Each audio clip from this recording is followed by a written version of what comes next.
celebrate this morning, I invite you to recognize the marvels that the Lord has done, the blessings that the Lord continues to pour out.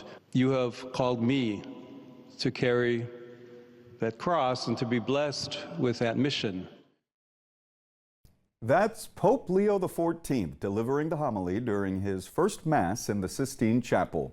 As Catholics and people around the world continue to react to the new and first American Pope in the history of the Church, a North Texas bishop has a particular connection with Leo XIV that runs pretty deep.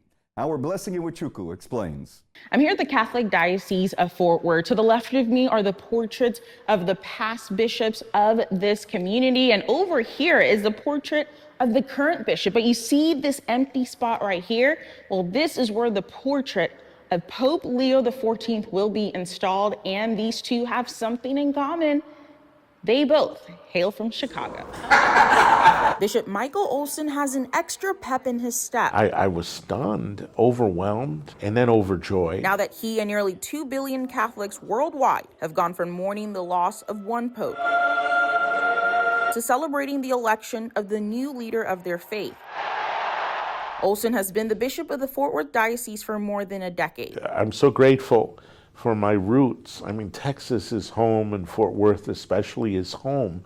This is where God has called me and planted me. But before he moved to the Lone Star State in the early 90s, he, like Pope Leo XIV, called the Windy City home. What has struck me just in the last day is when he came out in the loggia and he spoke Italian and then he spoke Spanish, but I could hear a Chicago accent, and I'm like, I know that. And then when I've watched the interviews with his brothers, you know, I'm like, oh, I talk their language. With the historic election of Pope Leo XIV. What a surprise to learn that a young country like the United States of America would bring forth one of her own sons to become the shepherd of the universal church. Some leaders in the Catholic community believe there may be increased interest in their faith. It's getting quite a bit of attention from non-Catholics. At least inquiries, right? Because the more that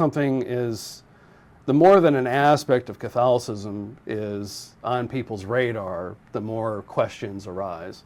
And so the more telephone calls and emails we will receive. In 2008, Americans elected the first black president, a U.S. senator representing Illinois. In 2025, the first American pope from Chicago was elected to head the Catholic Church. And all three of us are White Sox fans. Even better. Bishop Olson says he plans to visit Rome next month and hopes to meet his fellow Chicago native.